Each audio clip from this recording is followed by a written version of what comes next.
A Hayes woman pled guilty in Ellis County District Court on Tuesday to misusing up to $388,000 of her grandparents' money. Mallory Harshbarger of Hayes pled guilty to one count of mistreatment of an elder person, a level 5 person felony, and a second count of mistreatment of an elder adult was dropped. Harshbarger was appointed as her grandparents, Fred and Georgine Barber's durable power of attorney on January 5, 2018. According to Rebecca Silvermintz of the Kansas Attorney General's Office, Harshbarger made purchases from July 23, 2020 to October 15, 2021 that were not in the interest of her grandparents, and according to Silvermintz, Georgine Barber had dementia.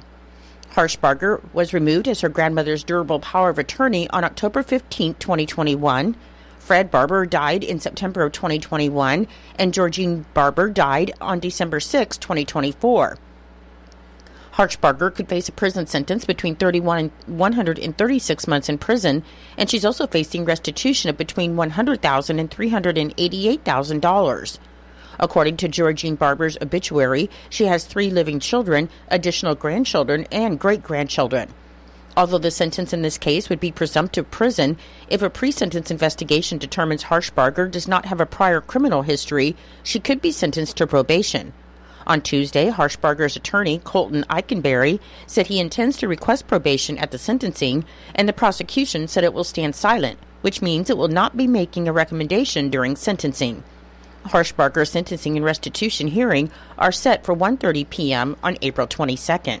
The Waukene Police Department received a possible cruelty to animals in progress call stating that a person was going to shoot and kill their dog in their backyard, and information was given to law enforcement stating the subject was armed with a .40 caliber handgun and had been consuming alcohol. So the Trego Sheriff's Office and Kansas State Patrol were called for an assist. Upon investigation, law enforcement contacted the subject, who did not follow commands, and law enforcement then initiated a less lethal means to subdue the subject due to the subject's uncooperative behavior. Stephen Ballack was taken into custody and is being held at the Trego County Jail on requested charges of felony cruelty to animals and felony interference with law enforcement. The animal was taken to an emergency veterinary clinic and is being treated. The Waukene police remind the public that all persons are presumed innocent until proven guilty in a court of law. Kansas's representatives in Congress have introduced legislation to delist the lesser prairie chicken from the threatened and endangered species list and to prohibit it from ever being placed on the list again. The lesser prairie chicken is a type of grouse divided into 2 distinct population groups: the northern, which lives in grasslands in Kansas, Colorado, western Oklahoma, and the North Texas Panhandle, and the southern, which is found in the southwest Texas Panhandle and New Mexico. The southern is currently listed as endangered, while the northern is on the threatened list. For 2 decades, the Fish and Wildlife Service has worked with landowners voluntarily to help maintain the lesser prairie chicken's habitat. On Tuesday, Representative Tracy Mann, Senator Roger Marshall, and Representatives Derek Schmidt and Ron Estes, all of Kansas, introduced a resolution to remove the bird from the Endangered Species Act, which would bar it from ever being placed on the list of threatened species ever again.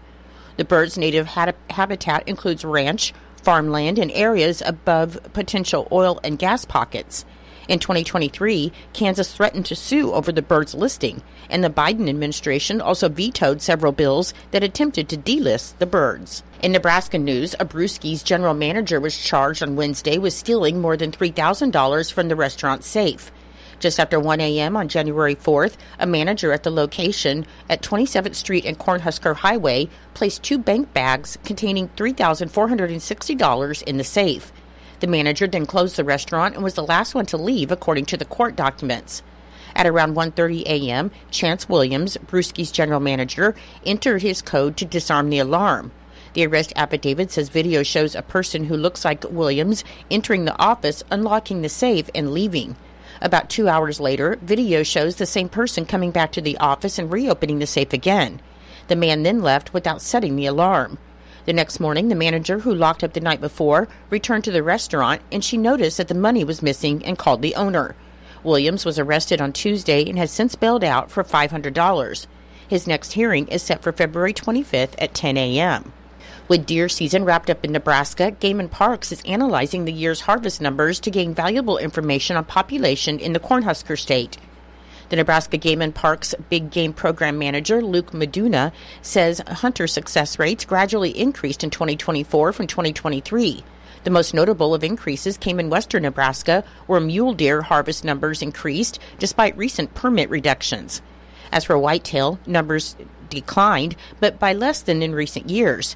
Areas hit the hardest include northeastern Nebraska units, and Meduna says this is due largely in part to severe drought, leading to increases in EHD, a viral infection that is often fatal for deer. Meanwhile, numbers in areas like southeast Nebraska remain consistent to recent years. Overall, Meduna says this year's data is generally positive. He said that response in the mule deer and the response they've seen in the whitetail looks like the trend is starting to swing on the upward side. He said it's more on the silver lining side of good news, but they still have some room to turn things around. One person was injured in an accident just before 9 p.m. on Friday in Smith County. The Kansas Highway Patrol reported a 1994 Ford Ranger, driven by 32-year-old Robert D. Hoffert of Mankato, was westbound on 140th Road, approximately 3 miles west of US 281, when the pickup entered the south ditch, traveled off the south side of the bridge, overturned in mid-air, and struck the west side bank, coming to rest on its roof.